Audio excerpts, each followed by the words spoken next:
As of March 4th, 2023, including watching Demon Slayer twice, I'm at 26. You're kidding. You are not. No, look. Are not.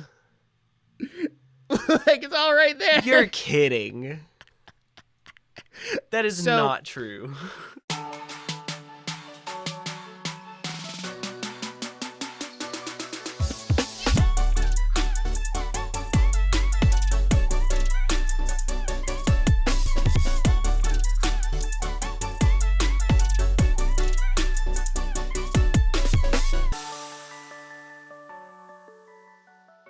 Hello and welcome to the Nerdiest podcast, the show where nerds talk about nerdy things. I'm your host, Mr. Nick Barrett, and as always, I'm joined by my ride or die, Mr. Jackson Glass. And today, we are going to be talking about something that I have wanted to talk about for a while now, and it took a lot of convincing to get Jackson to put it on the schedule, but it's the downfall of Disney. Like, Disney as a whole, including Marvel and Star Wars and Pixar and the parks, and like, just Disney as a whole company. And I mean, you could have said the Walt Disney Company in the title, but that's kind of a mouthful to put, like, the downfall of the Walt Disney Company. Like, overcomplicated. And I guess this is like a series now, as all of these different companies start to fall apart, because we did the downfall of Warner Bros. Back in September, when they were like just destroying HBO Max and destroying their own like company, and it was falling apart. I mean, still is. But today we're talking about Disney because we have enough evidence to make some really solid arguments as to the downfall of Disney, and I don't think anyone would disagree with that. But I would also argue this is the longest our show notes have ever been. We're clocking in at what, like 4 pages, I think? Yeah. This is 3 full pages. Yeah, 3 full pages. But before we get into that, we're going to do our usual weekly recap, like what we've been watching. We're going to talk about the results of the poll for what anime Jackson will be watching next. And we're also going to announce a little bit of a challenge, a little bit of a competition between me and Jackson going on for the rest of the year. And then we'll get into our main topic. So stick around for that. Let's jump into it. Jackson, how has your week been, sir? Well, my week is pretty good, but I also think you should follow on Instagram at The Nerdiest Podcast and on YouTube at The Nerdiest Podcast. Anyway, links in the description for all that. My week has been pretty good. It was very busy. School gets crazy, and we're on spring break now. Thank God. Listen, I needed spring break so bad, but I've been dipping into more production stuff, which is really interesting. I got to run tech at a really big bingo game. And so that was really fun to just kind of be over and like do a big production on that. Other than that, I've just been kind of hanging out, playing board games. We're really into Ticket to Ride right now. And let me tell you, if you play Ticket to Ride, you'll know this feeling. You'll know this experience. We were playing last night and I thought I was going to win. Well, you know when you have it in your heart, you're like, I'm going to win. Like, this is, I have a lot of 6s on here, all right? I'm going to win. And then I got third, and it hurt so bad because I was so confident. I said, I only had 2 routes, that's why. Anyway, not to nerd out about Ticket to Ride. If you like Ticket to Ride, send me a DM because I want to talk about it. But other than that, hanging out, watching movies. His poor lights aren't connecting to the app. So sad.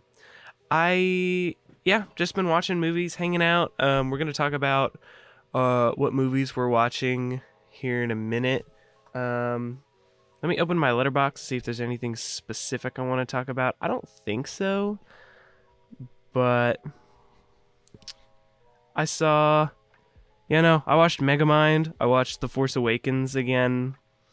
That's about it. Nothing crazy, but we'll get into that. Yeah, that's my week. Nick, how's your week?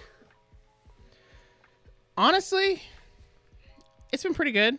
I can't think of anything substantial. Oh, well, that's a lie. I went to the weekend, I think it was like 2 weeks ago now, because it's been a hot minute since we recorded. We had to pre-record the last episode because I went to a convention with some friends. Like, I drove out of town to go to the convention. It was really fun. I don't have any of the merch that I got on hand. I can tell you there's a Persona 5 Funko Pop up there. I got Epic Mickey 2 for my Wii U for $10. Okay. What a steal. I see you. And then I also got like a couple Doki Doki Literature Club pins for my backpack. But other than that, it was a great time. Just nice to get out of the house and like go hang out with some good friends who listen to the podcast. Hi, friends. I won't Hi, name drop friends. you, just out of respect I mean, for privacy. she designed Hi, our friends. logo, so That's true. That's true. shout out. I will also say, long ongoing saga. I finally beat Persona 5 Royal, 125 hours. Yay! And with that being done, I've had a lot more time to watch movies, and I'm playing Fire Emblem Engage right now, but that is so much more low maintenance than Persona 5. Like I can jump on, put a couple hours into it, and call it a night, and I don't have to like. It's story focused, but it's not like as heavy story focused. So, in terms of movies I've watched recently, I mean, I went and saw Ant-Man, and I'm sure we'll talk about it because it's part of like the Disney downfall thing. It was okay. It wasn't great. It's not great. It's Not really great. not. I will say Cassie Lang, new MCU crush. Oh my gosh. That's all I'm saying. That's terrible. Anyway, moving on. Moving on. I also watched the Demon Slayer movie twice in theaters yesterday, back to back. This man watched the same when I say movie back to back, twice. Hey, it was in English once and it was in Japanese once. You gotta get both sides. Okay. The movie was good. It was definitely worth it to see that episode 10 fight on screen, but I do wish they'd done a little bit more editing because you can tell they really just took episode 10.mp4, episode 11.mp4, and season 3 episode 1.mp4 and put them all in the Premiere timeline and then just hit export and sent the movie to theaters. They didn't like take the time to cut out the endings, like the ending credits of those 2 episodes. So like there were people who left the theater after episode 11 because it had a very because it was the end of a season. So it had a very cinematic, like scrolling credits type. It wasn't the normal anime ending. So people left. They thought it was over. And I'm like, oh, that's so doesn't sad. feel right. You should have found a different way to transition into the new stuff. But the new stuff was really good. I'm going to be honest. Demon Slayer looks way too cinematic for a TV anime. It's just so good, and I can't wait for season 3 to come out next month. Yay. But other than that, I mean, I went and saw Cocaine Bear, but I can't really talk about that on the podcast because it's not a family friendly movie. I wasn't going to bring this up. I also went and saw it. But it's not a family friendly movie. Don't go do not condone pretty much anything in that movie. It's really funny. No. Don't go see it. It's really funny. It's no. really violent. It's just rated R. Do you know why it's really funny and good? Because I don't need to know 9,000 things about the thing. If you know about drugs and you know about bears, you're set. You're set. You can go watch that movie.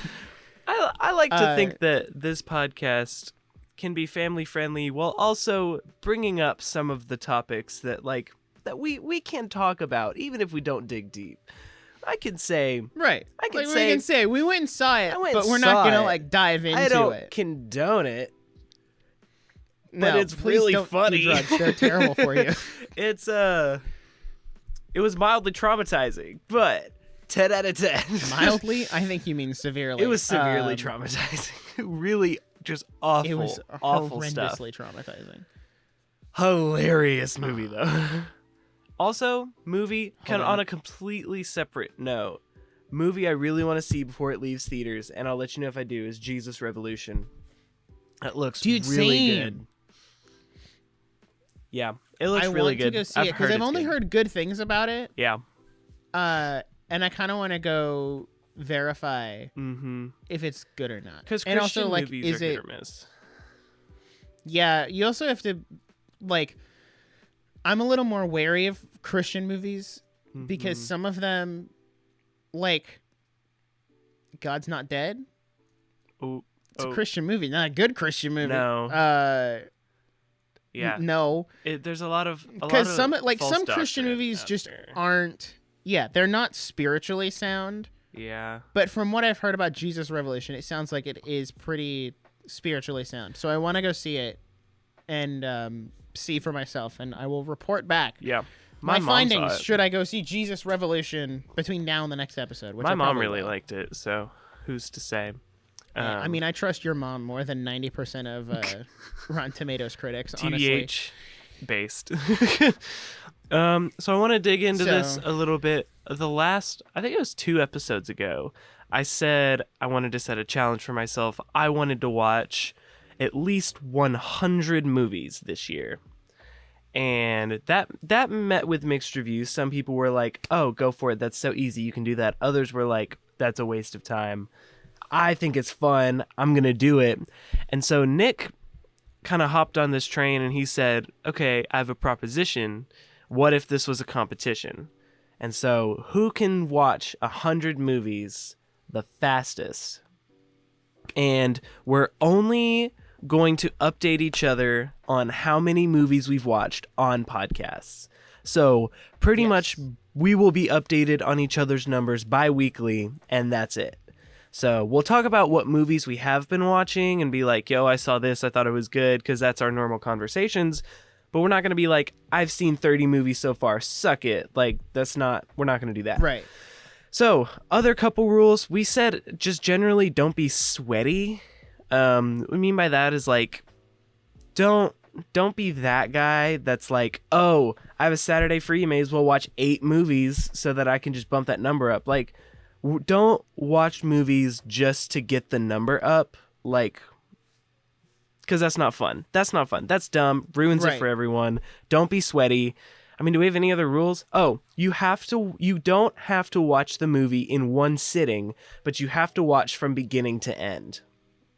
Yeah. So, I watched The Force Awakens the other day, but I watched it in 2 sittings. Sit down. Yeah, I've done that with a couple of movies. Like, I think I watched Toy Story 2 in 2 sittings, or Toy Story 3. One or the other. Oh, I forgot to mention, I watched Toy Story 3 this week, and it made me cry, which was a super out-of-body experience because I'd never cried in a movie before. Anyway. You can watch a movie in 2 sittings, but it can't be like, oh, I went downstairs for dinner, and my parents were watching Grease, and I caught the last half of Grease, so let me count Grease as one of my movies. No. You have to see the beginning of the movie and the end of a movie.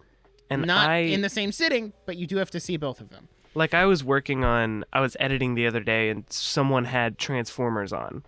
So I technically was there for the entirety of Transformers, but I could not describe the plot to you at all. So I was not actually watching it. So I can't count that. So just laying some ground rules. If you'd like to participate, feel free, like, hop on the train. But I have not heard your updated movie count in a while. Okay. Do you want to go first, or should I go first? What was the last number you heard? I think the last number I heard, I can't remember if it was like 6 or like 11. I think as of us doing the Sword Art Online episode, which would have been the last time I told you, I'm pretty sure it was like 6. Okay. Because I think I had watched like Weathering with You, the Sword Art Online movie, John Wick, and then like 2 Lego movies or something. And that was the last time I updated you. I'll let you go first. Okay. Before I go first, you're the one who started the challenge. Yes. I have one more rule before I say is rewatches do count. So I've seen Puss in Boots twice this year. That counts as 2 movies because I watched it all the way through twice. Anyway. And I saw Demon Slayer twice yesterday, so that counts. That counts as 2. So as of now, time of recording, March 4th, 2023, I am at 25 movies. Oh, okay.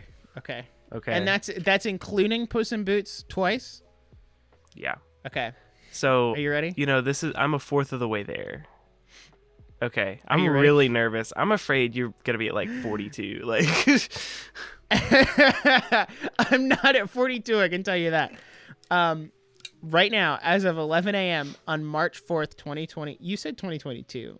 Oh, did I? My bad. It's still early.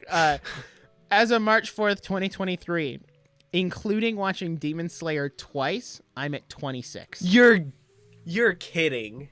You are not. No, look. You Look. are not. Like, it's all right there. You're kidding. That is So- not true. If anyone will remember, when Jackson announced that he was going to do this whole thing, I was like, how are you going to do that? That's so hard. He was like, oh, well, I just watch movies while I work. Like, Yeah. you know, and then I commit to the work. So while I sit here and work on scripts and thumbnails and stuff, I've watched the Lego movie, the Lego Ninjago movie, Emperor's New Groove, Scott Pilgrim vs. the World, Hamilton, Winnie the Pooh, Robin Hood, Monsters, Inc., and Toy Story 1 through 3. I also sat down and watched all 3 of the remaining Evangelion movies I needed to watch. I watched Inside and the Outtakes, The Little Mermaid, Ant-Man, Cocaine Bear, and then I watched like an Amazon Prime original that I'm not going to name because I don't want anybody to go watch it because it was bad. But I should not have told having you watched that. Demon Slayer twice, I'm at 26. I should not have told you that. It's It's not over. It's not over. So here's my question. No, it's not over. Do you want to do first to 100 or do you want to do most by the end of the year? Because we could do first to 100 first and then go from there. I think we should do first to 100 first, and then if we want to do some form of like double or nothing, for most by the end of the year. And by end of the year, I mean when we record our last episode of the year. Yeah. That'll be the cutoff. The end of the podcast year. Yes, which will be like the beginning of December. So I think we can do that. We'll just do first to 100 and then double or nothing most this year. Here's the thing. Once Tears of the Kingdom is out, your movie consumption is going to go so far down. No, it's so true. So that's my chance. That's my chance. Especially because I'm like low-key probably getting a part-time job sometime in March or April. So like between Tears of the Kingdom and also like going out and working, my movie consumption is going to go down. So but there's hope. All it takes is one break and I'm to catch right back up. So you better be careful. Because you can consume media at an unhealthy rate. But what are you talking about? You telling me watching Friends in 39 days is unhealthy? Yeah, that was not okay. Jackson, how dare you? Do you want to do hot take or go right to the main? I'm gonna do. Well, we gotta go over the results of the anime adventure poll. Yes. And then I'll do my quick hot take, and then we can go into main. So last episode, Jackson watched Sword Art Online. If you missed that episode, go back and listen to it. He had some very interesting thoughts about it. Pretty gross. Don't give away the thoughts, then they won't go watch the episode. You gotta leave them in suspense. Oh my gosh, what did he think? That's such a controversial anime. Dear God, Jackson. Oh, sorry. It's almost like you've never been a content creator before. I'm sorry. I'm just not a clickbait content creator. I'm new. Every content creator is a clickbait content creator. That's based. Anyway, so we put out a poll on the community tab on YouTube and in the description, or like, down there on Spotify. And looking at the combination of the 2 votes, or the 2 different polling places, the options were My Hero Academia, Spy Family, or Gurren Lagann. I'm just going to go based off of the YouTube community poll because the Spotify one was kind of, I mean, it wasn't like indecisive, but it was like it tied. And YouTube has better stats. Anyway, with 94 votes, Gurren Lagann comes in 3rd at 12th place. My Hero Academia comes in 2nd at 23%. Let's go. And the winner is Spy Family with 65% of the vote. It's another blowout. I need to pick the anime better so it's not so one-sided. But give the people Spy what they Family will be the next anime that Jackson watches, and I don't know for sure when that episode's coming. I think it's the first episode in May. Yay. But stay tuned for more on that scheduling later. I switched tabs and lost the video for a second. Yes, very good. I like it. You had a little a little hot take here that might ruffle some feathers. All right, And I'm ready. very, very curious to hear it. We have a lot to talk about today, so keep it somewhat brief. But I think we can I'll try. transition from this. So please enjoy. So I have my popcorn. I, this week, watched The Little Mermaid. Again, like I rewatched it for the first time in like 4 years since I last watched it. And upon watching it, I just had the realization The Little Mermaid is just a bad movie. And everyone is blinded by nostalgia.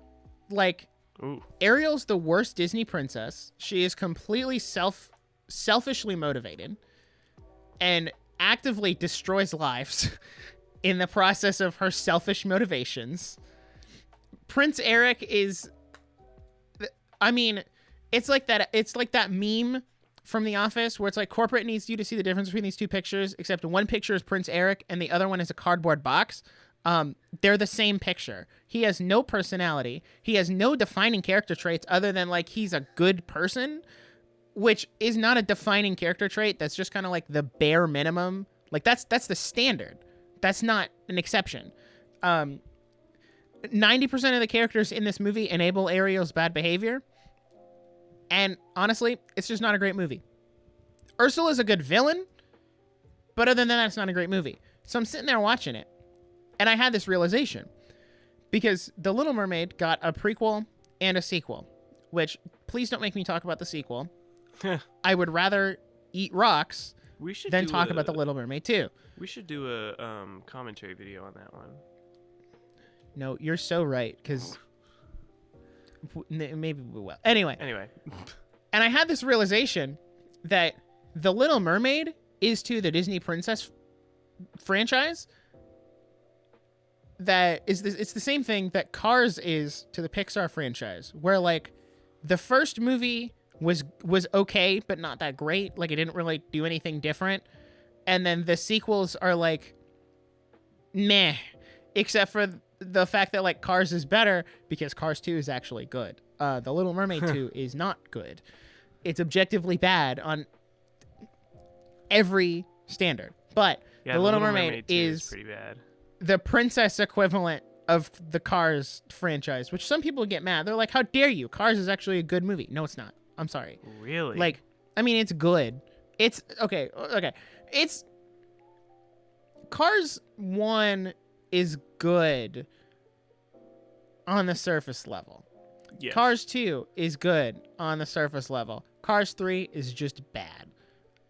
But that's not what we're here to talk about. That's my hot take. The Little Mermaid is a bad movie. Ariel's the worst princess, but you guys are just blinded by nostalgia. And I know for those of you who say, but Sleeping Beauty exists, but Snow White exists. Okay, those movies came out in like the 1930s. Like those don't count.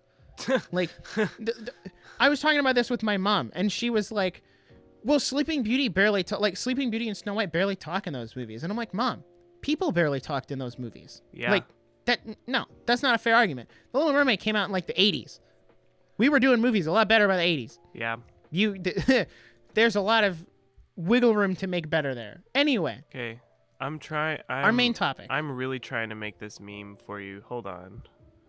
Are you making the Prince Eric meme? Yeah, hold on. Okay. You can continue. I'm trying to think because can I start the main topic? Yeah. I mean, I guess I can. So main topic today is the downfall of the Walt Disney Company over the last like 3-4 or so years, give or take. And I'm pretty sure my mouse just died. So that means I'm going to have to do the rest of this episode with my trackpad. How fun. Anyway, when we were putting these show notes together, it was kind of interesting to look back on the last few years because I don't think we realized this episode comes out March 6th is the release date. And it's so weird to think that like 3 years ago today, we still hadn't been hit by the C word virus yet. I don't want to say it because then you get special tags on Spotify. But at the same time, like the world hadn't been flipped upside down yet. And it's only been 3 years, which it feels like a lot longer. But it was very interesting to go back through these past few years and figure out and try to pinpoint, okay, where did the downfall actually start? And based on Jackson and I kind of going back and forth and looking at the facts, we have determined that the downfall started in 2019, or like 2019 was the last peak before everything kind of started to go downhill. And in 2019, just like for a reference for those who forgot what movies we got in 2019, I have the list right here. We have, let's see, we have like live action Dumbo, Captain Marvel, Avengers Endgame, live action Aladdin, Toy Story 4, live action in air quotes Lion King. And then we get into Disney Plus also launched in 2019. So you have like Lady and the Tramp, which went to Disney Plus, that Noel Christmas movie with Anna Kendrick that went to Disney Plus. That's pretty good. And then your big hitters like Frozen 2 and Star Wars, The Flop of Skywalker. I mean, The Rise of Skywalker. Same thing. Yeah. Anyway. But then you also have some really good stuff, like Mando Season 1 came out in 2019, and that was really good. But then as you kind of go from there and start to extrapolate, like 2019 really was the last peak because everyone was like really excited about Disney Plus, and then Disney Plus hit the snag of like, okay, but like we need a bunch of new content. I think Disney Plus is kind of self-sustaining now, but things get hairy in January of 2020 when Bob Iger stepped down as CEO and Bob Chapek took over. And I think most of the Disney downfall, you could pin most of the blame on Bob Chapek and the stuff that he was trying to do. But also, like, I feel like I can't get super mad at the guy because he was not set up for success. He was not set up for success. And listen, I have a little conspiracy theory here. Put on your tinfoil hats, everyone. Put on your tinfoil hats, kids. Welcome back to Joe Rogan. I think Bob Iger knew that C-word virus was coming. I think he could read the writing on the wall with how it was going through other countries and how that was affecting business. And I think he stepped down and put Chapek in and knew exactly what was going to happen and did not set Chapek up for success. Because you can't tell me a company as big as Disney with as many like hands and, well, maybe hands is the wrong word, but like connections in all these different countries, they didn't know that this kind of thing was going to happen. So it's like, okay, if you see that writing on the wall, and Bob Iger has, well, I don't want to say had, still has a really good, like, he had a really good run at Disney. He bought Marvel, he bought Fox, he bought Star Wars, and like revitalized the parks. Like he got us Galaxy's Edge, and he got us, I don't know, what else did he do at the parks? I'm trying to think. It's really just been Galaxy's Edge. I mean, I'm sure there's something else there. I mean, you can count Avengers Campus at Disneyland. But like he brought back Star Wars. He brought Disney Plus. Like he did all of these things. So why would you want to end that term as CEO on, oh, I'm the guy who made Disney suffer during the pandemic years? So I think he saw that was coming and then stepped out and left Chapek to his own. So but that's my conspiracy theory. That left parks to close, and that left most movies getting delayed or pushed to Disney Plus. Now, another theory, because wasn't Bob Chapek over parks before he was CEO?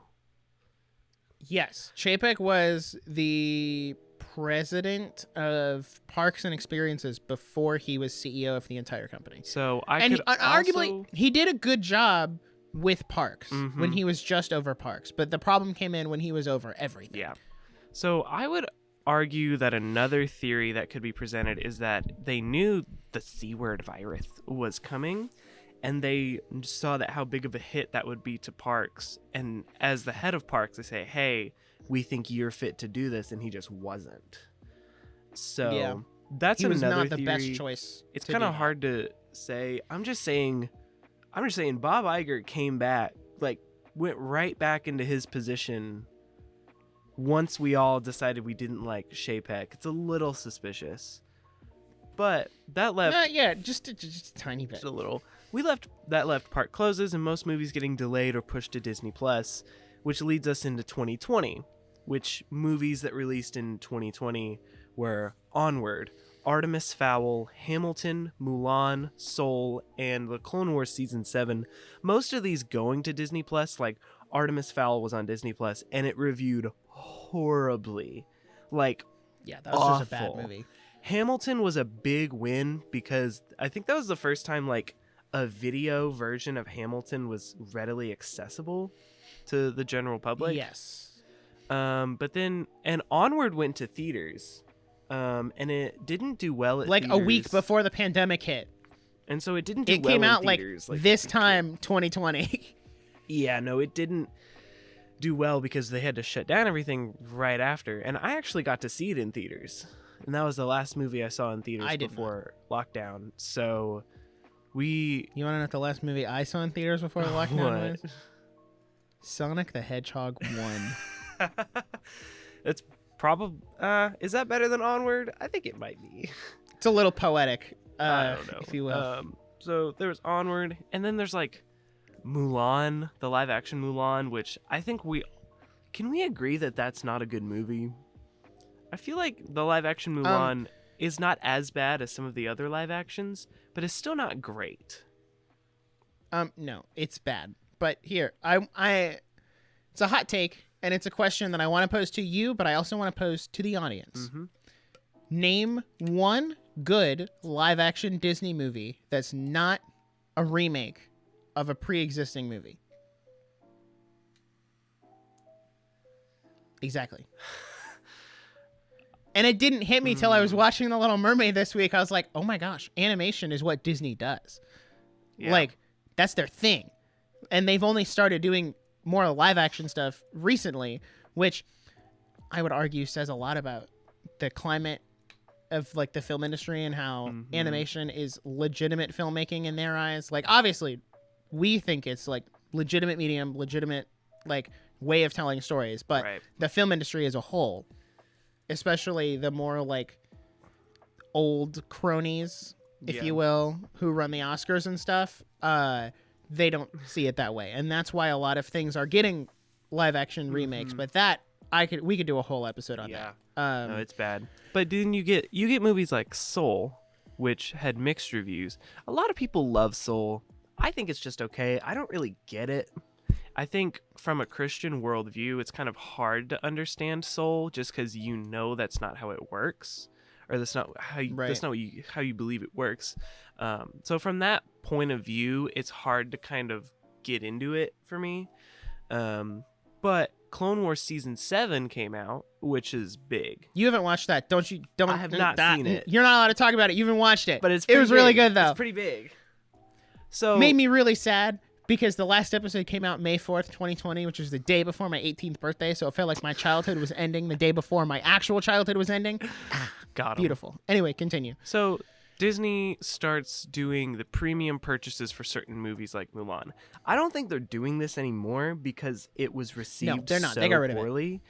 But also, like, what a dumb decision to be like, this streaming service that you already pay monthly for, you can, once you're in there, you have to buy this movie for an additional charge. That's like paying to get into a club just to walk into another hallway with another bouncer. They're like, all right, $12 more and you can get in. And like, what? Huh? And the dumb thing about that was it wasn't even like you got to keep the digital copy. It wasn't like you're buying your digital copy through Vudu or whatever. It's you're paying $30 to watch this movie as many times as you want, whenever you want, until we add it to Disney Plus for free. And then your $30 really goes nowhere. And then everyone It would be different if it was like, okay, you bought your digital copy on the Microsoft Store or Vudu or Amazon or whatever, but you can watch it through Disney Plus. And like you can get a certain code that then tells us you bought it somewhere else, but you can still watch it on Disney Plus with the rest of the Disney library. So it was just a really stupid thing that they rolled out. And I also think, and you brought this up earlier, before we started recording, was Disney Plus like detrimental to Disney as a company? And I would say yes. And this is where it started, was with it'll be on Disney Plus and in theaters. So if you want to go see it in theaters, you can, or if you want to watch it on Disney Plus. Now, a lot of other streaming services did that. HBO Max did that. And that was it worked out for them because they were free and included with your subscription to HBO Max. It wasn't an additional fee. With Disney Plus, like you said, you have the fee, like the subscription fee, and then you have another $30 on top of that, which arguably that $30 would be cheaper than taking like a family of 4 to the movie theater. People have done the math and broken it down, and that is 100% true.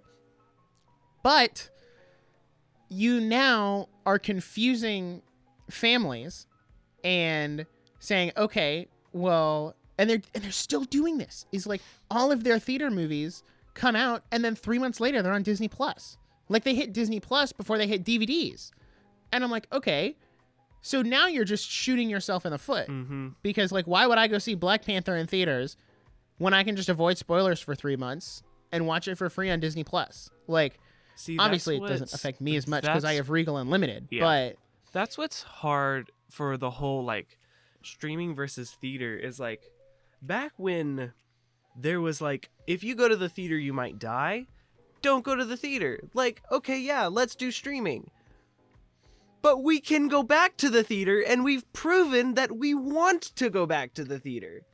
So right, we've been able to go back to the theater for like 2 years now, so it's not as big of a deal as it was before. Like, this dual release doesn't work in the real world. Like, right, it can, like you said, why would you pay to see it in theaters if you could just wait and watch it on Disney Plus? So I almost feel like I feel like they're too accessible. Does that make sense? It's like they're so accessible that no one cares. To the point where, like, if it's all on Disney Plus, I don't care to watch it. Why would I? I want to see it in the theater. Or if I don't, like Avatar. Like, you didn't see Avatar in the theaters. No, I'm waiting till it comes to Disney Plus, but then I'll watch it like 4 months after it's on Disney Plus because I want James Cameron to get the satisfaction of me watching Avatar: The Way of Water. Anyway. So, yeah, the whole dual release isn't really working anymore. I feel like it worked temporarily, but it doesn't anymore. I feel like I really like the accessibility of streaming, but I also feel like there is something to say for like too many options, and you want to go seek out the movies that you want to watch, if that makes sense. Yeah. So if we move into 2021, this is where we see the Marvel shows start to kick in. Marvel's back. Because 2020, and you know what? I'll give Disney a pass for 2020. 2020 was a rough year for everyone. Yeah. Big companies included. Like, Disney took a big hit in 2020 because the parks were closed for a like abnormal amount of time. And that's their like biggest source of revenue comes from the parks. I don't think people realize that. Like, yes, their movies make a lot of money, but the parks like make a lot more money than that. Dude. So I think people don't realize Disney can pay the electricity for a park for a month with 1 day of popcorn sales. That is that is a fact. Like, there's a lot of money right there. So, and I've kind of like skimmed through and listened to some of like their financial calls and stuff because I'm kind of a nerd like that. But late 2020 and early 2021, they were actually like down and in the red. Usually they're in the black, but like they were down and in the red because the parks were closed, and they were like, now we're seeing the financial ramifications of that. And they're still building back up now. They didn't hit positive numbers, I think, until like middle of last year, which is crazy. But 2020 was a rough year. I'll give everybody a pass. We got no Marvel. We got really no Star Wars except for the Clone Wars. And it was just a rough year. So 2021, Marvel comes in kicking. We got what, 5 shows Yeah. in 1 year, on top of 4 movies. So that's cool. We got like no Star Wars stuff. We got Visions. I think that was it. Yeah. And then in terms of animated movies, we had Raya and the Last Dragon. Did Raya and the Last Dragon do good in theaters? Luca. It did okay in theaters. I think it made like 130 million. Yep, that's exactly it. But that was also another movie that got the dual release. Like it was in theaters and on Disney Plus at the same time. Yeah. With the premium pay whatever. So we also get Encanto in 2021, which as of right now is, I'm pretty sure, the highest grossing animated Disney film of the pandemic era. Yeah. Do you think... And it only made 250 million. That doesn't... Do you think that there's something... Not great. Something to say for Encanto doing really, really well on Disney Plus just ruined the future for Disney Plus because they said, what if we did that again? Do you think there's a point to be made there of like, because it was successful, they kept doing something that's dysfunctional? Yes and no, because I remember last year we talked about Encanto blew up after it was put on Disney Plus, and I talked about, okay, well, let's see what the ramifications of this are on Turning Red, because I remember Turning Red was supposed to be in theaters, and then it got moved to Disney Plus exclusive, and I was like, okay, is this because Encanto did really well after it was put on Disney Plus? That obviously did not pan out to be the case. Turning Red did not have the same great success that Encanto did. Do you want to know the which, difference? Encanto's a good Encanto movie. was actually good. What? Whoa! That's so based. I think Encanto also hit a much broader audience Yeah, no, it did. because, let's be honest, everyone can relate to family trauma and family issues. Spicy nostalgia. Can everyone relate to being an adolescent girl who can turn into a red panda? No. No. Uh, So in that So- sense, you couldn't. It's hard to compare them because they're so different, but also because of their release schedule, like they're the same. no. And we'll get into this a little more as we get into like 2022. Well, I don't know. I don't have much more to say about 2021 other than it was a really Marvel heavy year, which leads into 2022. Can I Marvel say- fatigue is finally starting to set in. Can I say something about Turning Red versus Encanto? Sure. According to thenationalnews.com, an article that was released last year says a charming story about a teenage girl, 13, who transforms into a giant red panda whenever she gets excited. Turning Red lost about $168 million, ranking only 20 million at the global box office. I did not realize it Wait. flopped that hard. There is no way that that's true. Where did it go in the theater? I totally don't know. Wait. Where was it at in the theater, though? I don't know. Let me look at the box office. Because it was Mojo. supposed to be a Disney Plus exclusive. Yeah, there's no way. And not in any theater. Unless that's like it generated 20 million in revenue on Disney Plus. That's probably what it is. That's what I imagine. Yeah, the box office mojo says the same Streaming- thing. Streaming movies are so hard to calculate the box office on those because it's not an easily trackable number. Because Because it's like, okay, yeah. does my $10 a month, like if I just watch Turning Red, does that go straight to Turning Red? Like I don't know how that works. what's the but- divvying up of funds? Okay, are we going into? But like, Yeah, go ahead. yeah, 2022. It's rough. It's pretty rough. This was a rough year. Yeah. And something that I want, because Turning Red's the first thing that I have in 2022. I want to say, and we talked about this with the Mario movie. This is what's going to sell the Mario movie. Word of mouth is a lot more powerful than I think these companies understand. Mm-hmm. Turning Red was killed by word of mouth. Yeah. Most Disney movies last year were killed, slaughtered even by word of mouth. because like I watched Turning Red and my mom said, how was it? Could we watch that? And I said, it was okay.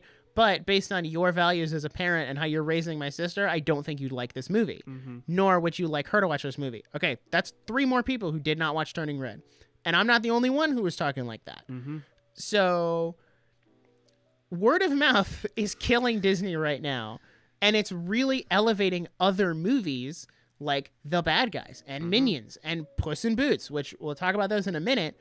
But it should also be noted that the 2 animated Disney movies that went to theaters last year, Lightyear and Strange World, were both financial flops. Yep. Like, Lightyear made $226 million, but that was still like way under what they thought it was going to make. Like, I remember they were predicting it was going to like slam the box office, going to be the big summer movie, and then it just wasn't.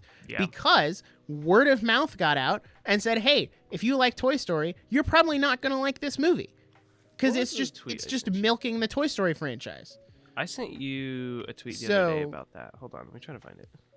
It was essentially like the director was like, yeah, maybe that was asking too much of audiences to try to do a sci-fi story based on their favorite character. And like, freaking goober. Yeah.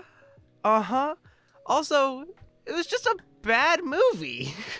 If you make a good movie, people will tell other people it's a good movie, and then they'll go see the good movie. Right, but this it's is also how like, I don't America listen works. To Chris Evans. I know, yeah, capitalism, baby. I don't want to listen to Chris Evans do a Tim Allen impersonation. I want to hear Tim Allen do a Buzz Lightyear voice. Like, I mean, love him or hate him, Tim Allen is Buzz Lightyear. I think everybody can agree on that. Yeah. Nobody's sitting here saying Chris Evans is the new Buzz Lightyear. Like, obviously, they're not bringing Chris Evans in for Toy Story 5. They went back to Tim Allen. And I think that's in part because Lightyear didn't do very well. And you can see they set up Lightyear to be a franchise, but it's definitely not getting one now. No. Which is a shame, because that was one of my favorite parts of Toy Story, was the Buzz Lightyear versus the evil Emperor Zurg. Like, there was a lot of potential there. But the problem is, and we've talked about it before, you made this movie that retroactively never existed, but you made it exist because this is the movie that Andy watched that made him really love Buzz Lightyear. Okay, that was never mentioned in the first Toy Story movie, that Buzz Lightyear came from a movie. Ever. Wasn't it a So, like, you retroactively created this movie. Yeah. Well, there was a Buzz Lightyear cartoon, and that's what people wanted. Yeah. Was the Buzz Lightyear cartoon, because it wasn't beholden to setting up all of these things in a Toy Story universe. It was just Buzz Lightyear and the Intergalactic Star Command and evil Emperor Zurg and his evil robot army. Like, that's what people wanted, not, oh, this was Andy's favorite movie that he watched and now we made it for you, even though it looks like a 2022 space movie and not a 1990 space movie. Which, so there was so much potential there to do like a 1990 space movie. Like, that could have been really cool. Could really lean into it. But nope. Because heaven forbid we do something creative. I know, right? God forbid Pixar do something creative. Yeah, What? I think this is when Whoa. the Marvel fatigue started to hit really hard in 2022 as well.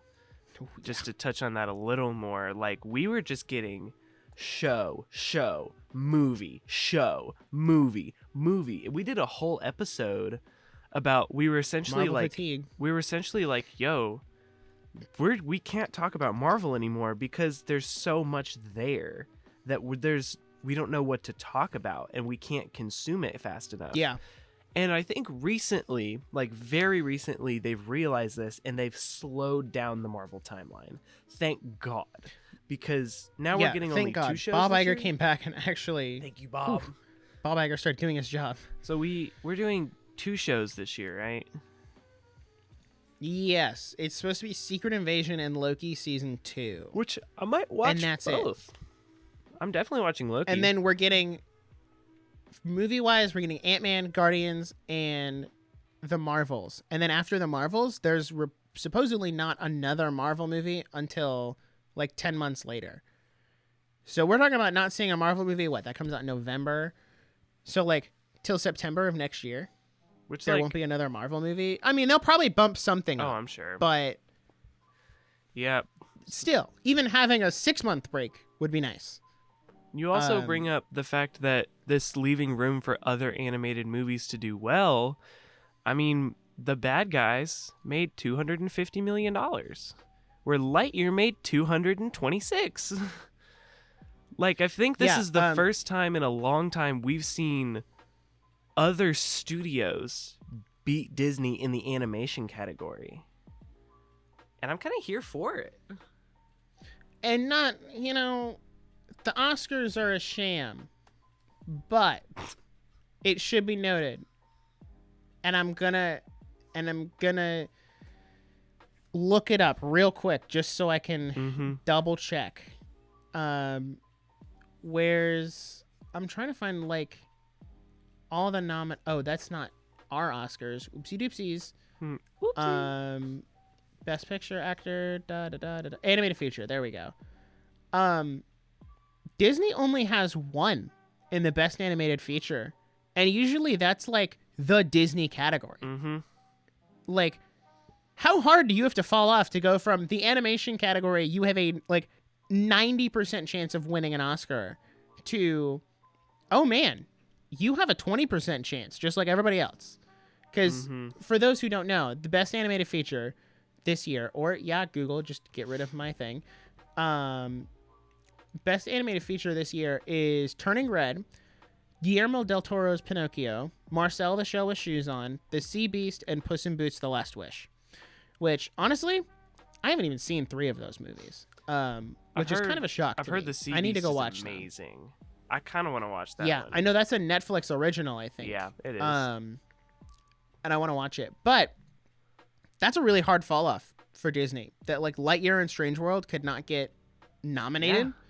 Dude, Strange World made $73 million. And then the Minions Rise of Gru. It was a flop. It flopped hard. 73 million. Meanwhile, Minions Rise of Gru made 900 million. Almost past $1 billion. Yeah, it's pretty close. Almost $1 billion. Now the question is, can the Mario movie pass $1 billion? Mario movie Possibly. sweet. Mario movie sweet. Let's go. Hey, it got bumped up. It got bumped up 2 days to April 5th instead of April 7th. But...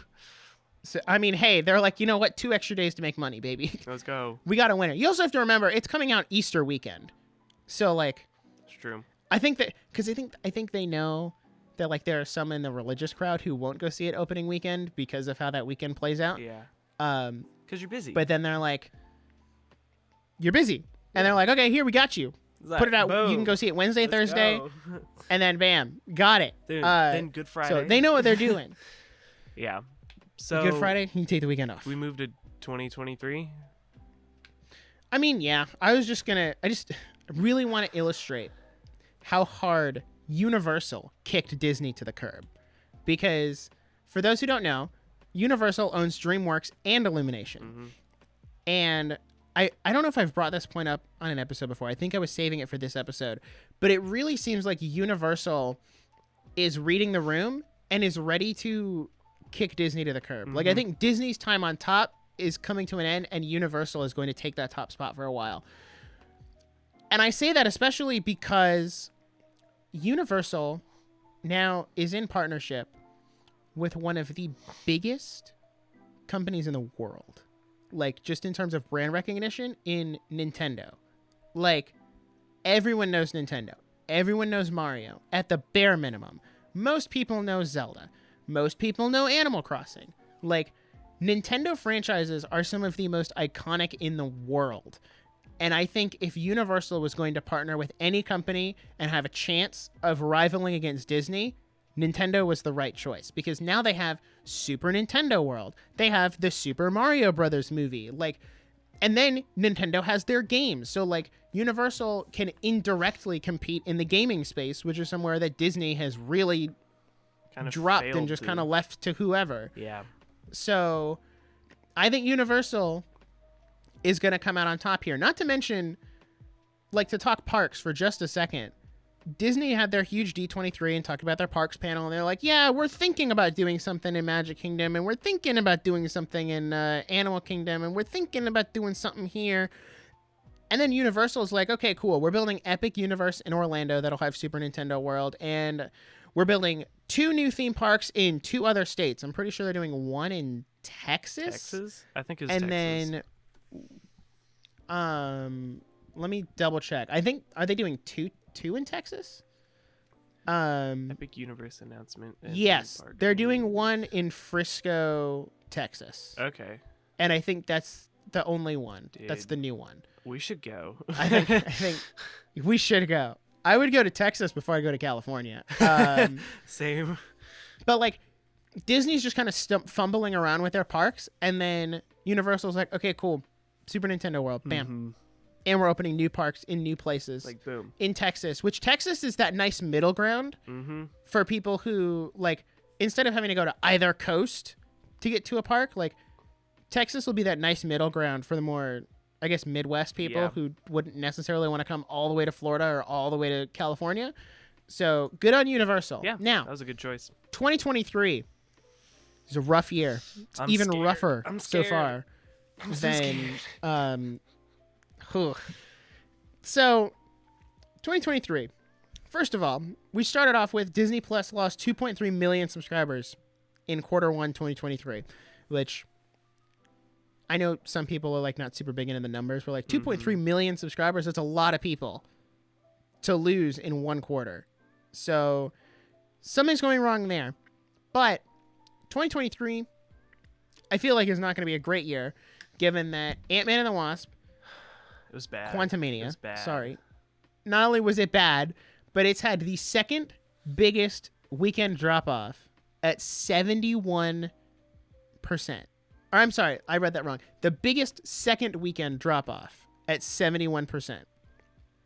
The other films that have like high numbers in second weekend drop-off are all Phase 4 MCU films. In Doctor Strange 2 at 67%, Thor Love and Thunder at 68%, and The Eternals at 62%.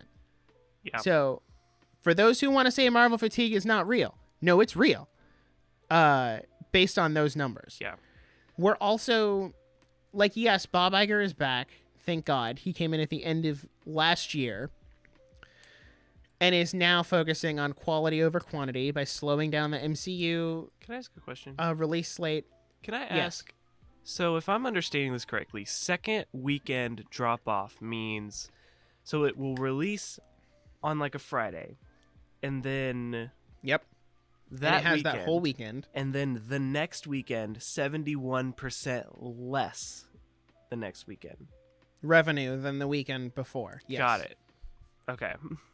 Making sure that was understood. So, yeah, Bob's back. yeah. And we're hopefully doing more quality over Slowing quantity. things back down.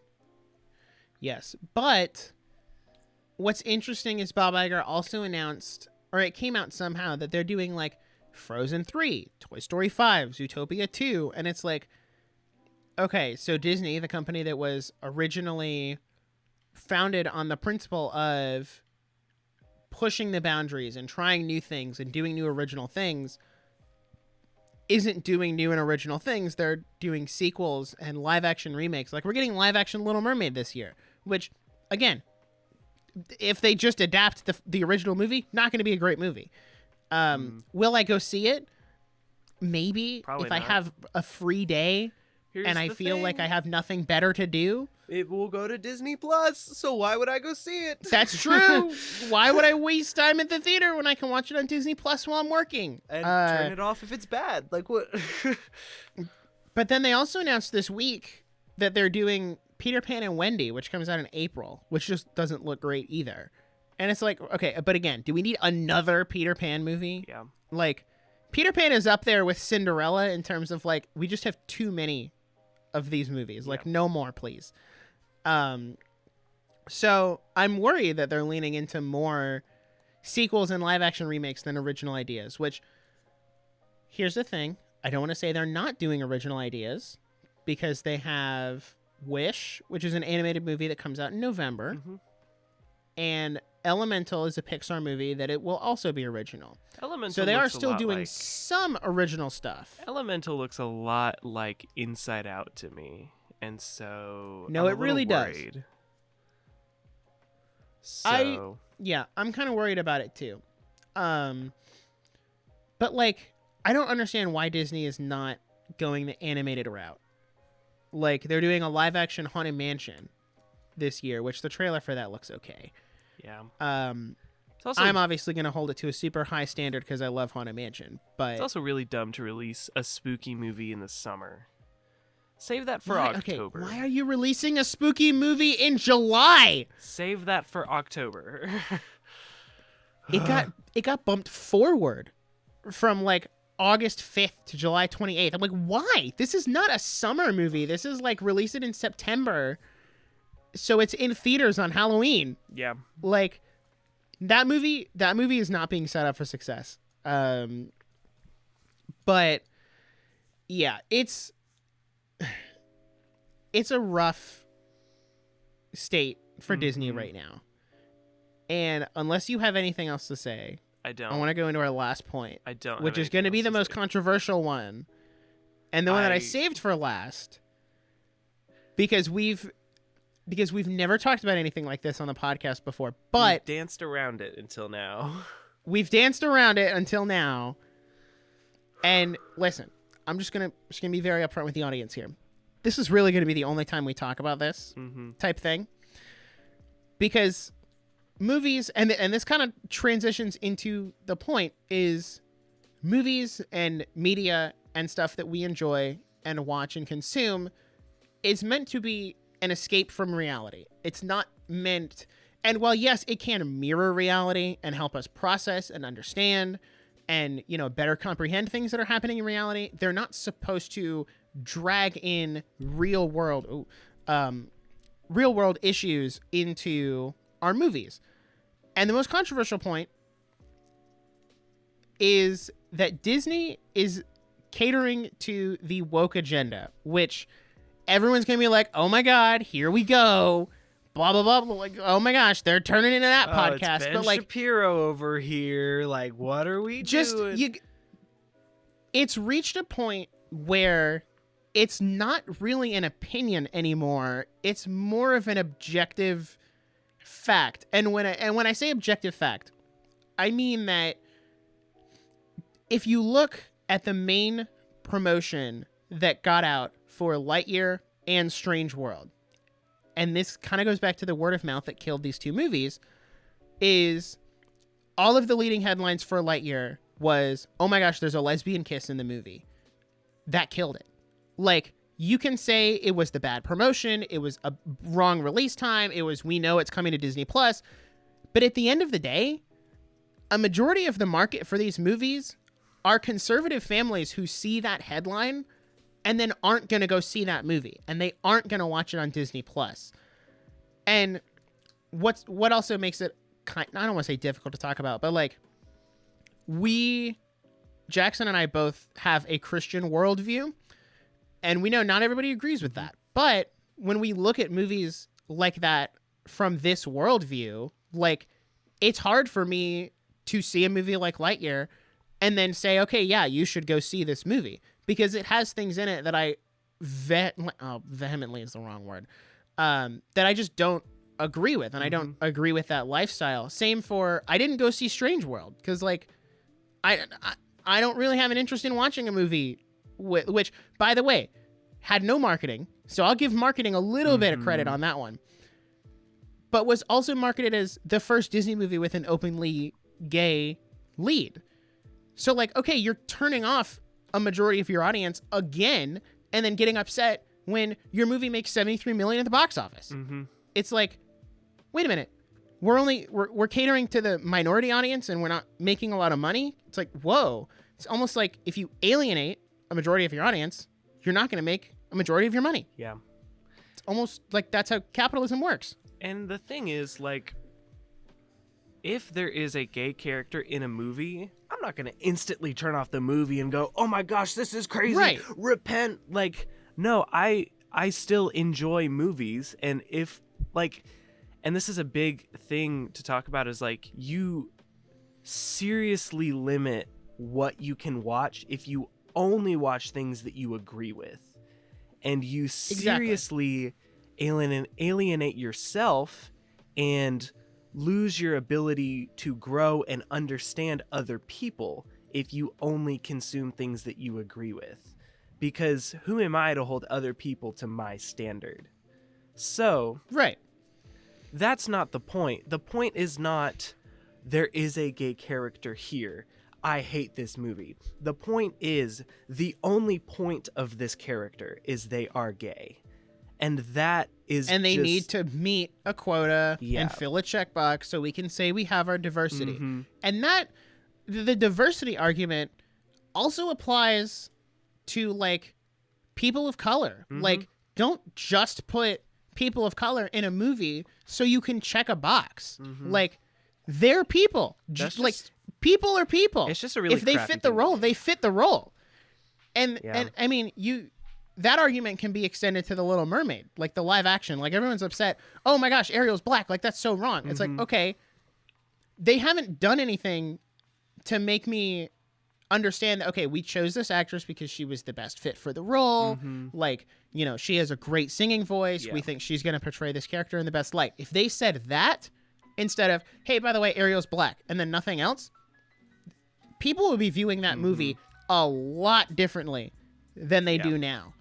And it all comes down to that. And my issue with Strange World was like, okay, it looks like a really cool movie, but my issue is there's no substance. Like, your substance is, we have a gay character, go watch our movie. Like, okay, you got to give me a little more than that. Like, Yeah. when a movie's defining characteristic is that there is a diversity checkmark in it, it makes me not That's want to a go see big the movie. red flag that because it's not a good story. it's a massive red flag. And Now, I'd bring this up for one thing- Onward. Hold on. I want to bring this up for Onward because there was such a peddle in marketing that there was a gay character in Onward who was there for 30 seconds and was not even that clearly gay. So it's kind of like just this really crappy corporate move of like, hey, look, we put this in the movie. Aren't we super cool? Go buy tickets. When they did the absolute bare minimum, and it's just a crappy corporate marketing move, and it turns me off to support them. I don't want to support that. yeah, it's getting very hard to support Disney nowadays because, and I've said it before, like I was talking to my family about it. The last time they hiked their prices at the parks again, I looked at them and I said, okay, next family vacation, we're going to Universal. We're not going to Disney, which is a big deal for me because I was raised at Disney. I mean, I got the Haunted Mansion hat on. Like, Disney was my childhood. And now I'm like, no, I want to go do other stuff. Like, there's other stuff out there for you to do. And if you bring it back to movies, the reason why Universal beat Disney out last year is because they had that positive word of mouth, but also their movies were just entertainment. Like, they weren't trying to push some agenda on you. They weren't trying to say, okay, well, this is part of the world. Like, you need to accept it. Like, oh, there's a gay character. You need to accept that. We're pushing that on you. It was just, hey, watch some anthropomorphic animals be bad guys, but then realize the error of their ways and then become good guys. Or watch Steve Carell do the impression of a child's voice for an hour and a half with these indestructible little pills. Or watch Puss in Boots about a cat who has to comprehend that, you know, life is not infinite and that you do have to come to terms Right. with your life and make the most of it the whole time. And they were just good movies that were entertainment for entertainment's sake. And that, honestly, That sells. that's what movies were supposed to be. That's what Walt Disney created the company for, was entertainment for entertainment's sake. And honestly, love him or hate him, because I'm not going to sit here and say Walt Disney was a perfect person. Nobody's perfect. Everyone has their flaws. Was Walt Disney a great person outside of the creative and business aspect? I don't know. No. But what I do want to say is that from just what he did creatively and how he was always pushing the boundaries and trying to make the best experience possible. Like, that's why he made Disneyland, is because he wanted a good, clean environment and a safe environment for people to take their families. I respect that so much. And I want to be like that, where it's like, okay, let's push the boundaries. Let's make entertainment for people to enjoy and escape reality. I think Walt Disney would be rolling in his grave if he saw where this company was at nowadays. Like, the standard family of 4 cannot go to Disney for a week without going into credit card debt. That is not how he intended this company to be. And there's a way to do that and still be profitable without putting families in debt. So my last point, because I know this kind of like, it's kind of an overarching point, but it's, people are like, oh, well, Disney did bad last year because they put all their movies on Disney Plus. Okay, that's not true, because our previously mentioned movies like The Bad Guys and Minions, and I didn't put the Puss in Boots numbers on there, but it has done really well too. People, like, parents are taking their kids to the movies because those movies did well. And then, like, Sonic the Hedgehog 2, $400 million. That's a lot of money. It's a lot of money for a not very pre-established IP in a media field. Right. Like, it's... saying people don't take their kids to the theater is wrong. People are taking their kids to the theater just not to see Disney movies, because Disney now has that negative connotation with the word of mouth of every Disney movie is going to have something in it. And people are a lot more cautious about Disney movies now. And they're like, okay, I'm going to, like, Disney movies are no longer a blind ticket buy for most people, I think, is probably the best way to put it. Yeah, that's true. So I think, unless you have anything else to say, I have one more point, and I was listening to I'd Like a Refund, another podcast here, and they had a really good conversation about this, but, like, you can't just say, you can't not support one company, if that makes sense. It's the sense of, like, oh, you can cancel your Disney Plus if you want. I'm sure DreamWorks has some skeletons in the closet. I'm sure, like, okay, you cancel your Disney Plus, but you still shop at Target. You still shop on Amazon. Like, there's no easy way to get around everything. But you can also say, oh, this movie is not reviewing well. It has values that I don't believe in, and I don't want my children believing in. Let's not go see it. There's a difference between I don't support this company and, like, let's not go see this movie. Because I love Disney World. I love going to Disney World. I'm wearing a resort exclusive Disney windbreaker right now. I love Disney World. So it's kind of like consumers are in a really weird spot right now where they don't want to support it, but like what they like. And so it's a weird... Right. We're in this weird middle ground of, like, I don't like that, but I like this. So let's not just boycott everything. Let's just have an honest conversation about our values and what we want. Right. And I think that's honestly the best way to do it. If a movie has values that you don't agree with, don't go see the movie.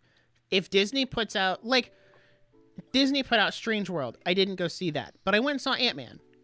Like, because Ant-Man didn't really have anything overtly there that I was like, okay, I have an issue with this. Same for, like, am I going to go see Haunted Mansion? Probably. I'm definitely going to go see Guardians of the Galaxy 3. Like, this episode is not to say that we're never going to watch anything Disney ever again. Like, I'm watching The Mandalorian right now on Disney Plus. I'm going to watch Loki season 2. But the things that Disney puts out that I don't agree with, I'm not going to watch those things. And like, we also just because I don't agree with the message that's in there. And it's not like this is a new concept either. Like, this is not just it's like the gay stuff that I don't agree with. No, this putting messages in movies that you don't agree with has existed since the beginning of movies. Like, it's not a new concept. It's just a more controversial topic now. And that being said, and like you said, every company Go ahead. Every company has skeletons in their closet. Amazon is not great. Target probably got something. DreamWorks and Universal and Illumination, they all probably got something. But Disney's the most openly forward with it. And that's probably that's why it's easier to say I'm going to boycott Disney, because they're the most open about it. They open the closet and say, here's all our skeletons. You can very clearly see them. While other companies keep that door closed and they say, hey, Universal here, we make movies and run a theme park. Like, the skeletons in the closet, you don't need to see those. And that being said, because it's going to hurt business. Wrapping up, that being said, we also need the company to understand that that is why we don't want to see them. Because there's this pushing of, hey, believe this, agree with this.